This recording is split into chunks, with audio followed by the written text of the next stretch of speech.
Okay, workout of the day is done. Chest and triceps. I am exhausted right now, but we are feeling really good. So I'm going to the beach just now and Zane's coming to pick me up and yeah, I gotta get done. Okay, don't fall. Okay, brilliant. Obviously, I am running late and Zane is gonna be really cross with me if I'm not done by the time they get here. So I'm really trying. But I have to get in a post-workout meal. Now, I've not been one for, I guess, maybe one more. Now, I've never been one for smoothies, but yesterday I made this recipe and I kind of really like it. And also because I need something like really quick on the go that's a nice, good balance of like protein and carbs. So, the smoothie with a banana, about maybe 50-ish grams of blackberries, and then 2 scoops of protein. So delicious.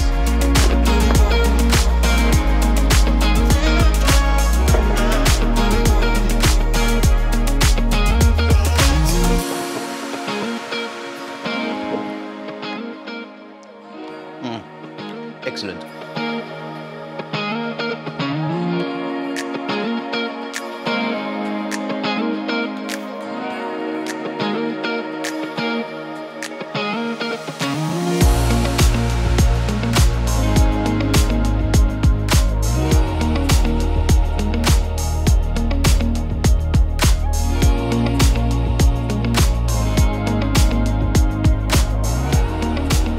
Made it.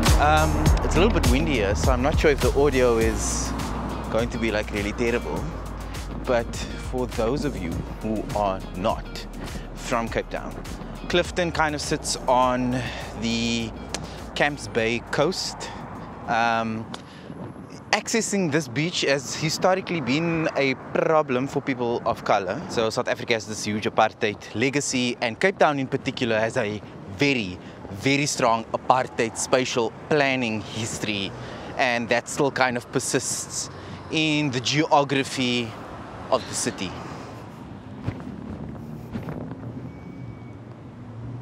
I mean, so pretty much the properties that kind of exist on this kind of Camps Bay stretch, which is like the amazing beaches in Cape Town. I mean, there are other beaches, obviously, but Clifton, Llandudno, Camps Bay, those are the ones that everybody wants to go to because they're, you know, really pretty. So accessing these spaces was historically a problem, but even still today, the vast majority of the property along the beaches in Cape Town specifically are owned mostly by white people. But you know, like, I can also enjoy the nice things.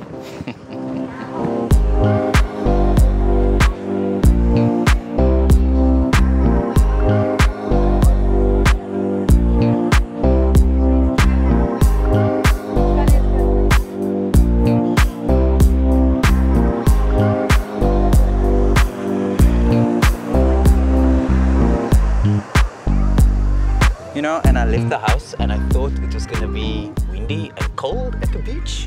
And apparently it turns out it's like feeling like about 30 degrees. Blimey, that water was so nice. Okay, these people are playing like music next to me and I'm not sure if I'm gonna get a copyright strike here. I really sincerely hope not. It is a beautiful day here at Clifton. Usually the water is like freezing cold and it's really difficult to swim in. But not today, apparently. I was in the water for a good hour, but the tide started coming in, so I had to like kind of get out. So now you're just casually chilling on the beach, getting a tan. I mean, I'm actually getting hella brown here. I don't know if you can see, but...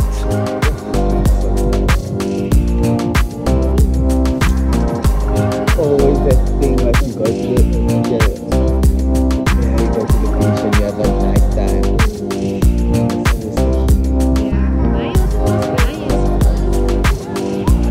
Yeah, definitely time to exit the beach. Like, the tide is coming in.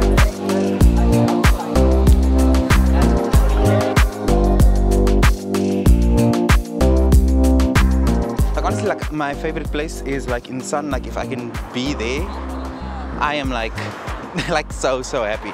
And I'm really blessed to live in a city that is pretty much like at the beach, and that is so spectacularly beautiful. The beach hasn't always been the easiest place for me, specifically as a trans person. Like, it's been an interesting space, but only over the last, I guess, maybe, let's call it 2-ish years, I've really stopped thinking about what other people think of me.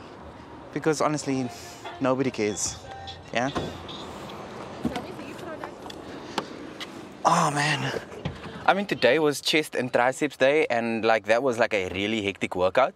And I was in the water for like an hour. And treading water for an hour at the beach with the waves as the tide was coming in, my upper body is like in its chops. But I feel like if I go home now, then I'm not gonna come back. And I want to come back. So I don't know, maybe I must just go straight to your place. And then I'll deal with my salty body and my sticky hair. Yeah, I changed my mind completely because I actually want to get into bed early today. I'm really tired after doing that workout and then being at the beach and swimming for like an hour. And I feel like I need rest. And that was not going to happen if I went back to Zane's place. Okay.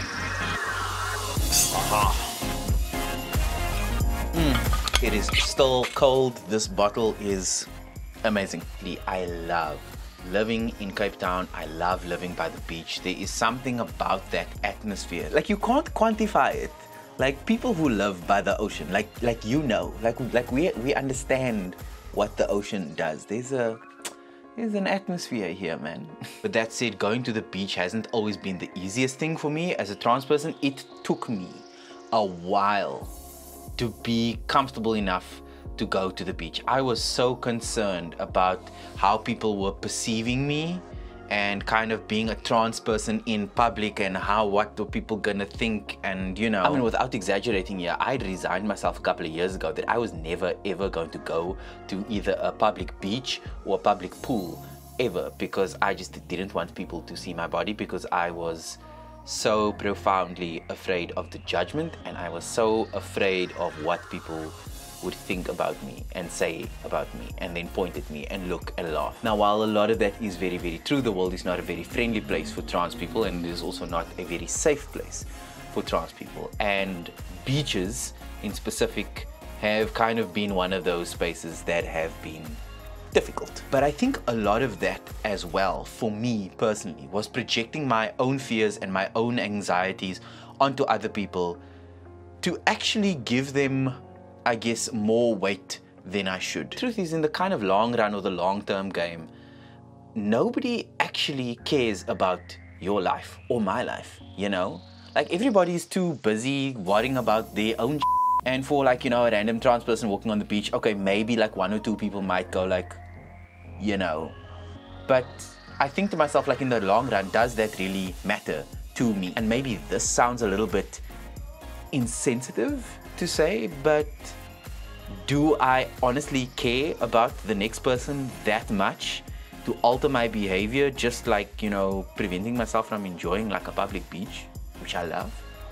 No, like honestly, no. Like the bearing of like 1 or 2 or even 1,000 people's opinions of me doesn't really matter. The thing that actually matters is what I think of me, and I think that for me has been like a game changer. Like, I am not the most confident person ever. Like, there are things about my appearance that I don't kind of like, and I feel a little bit, you know, insecure about those things. But the thing that I genuinely don't care about is I don't care about what other people think of me. I value myself enough to go, actually, what that hater thinks, or what that person dropping a mean comment, or what that person giving me a funny look thinks about me, those things actually don't matter.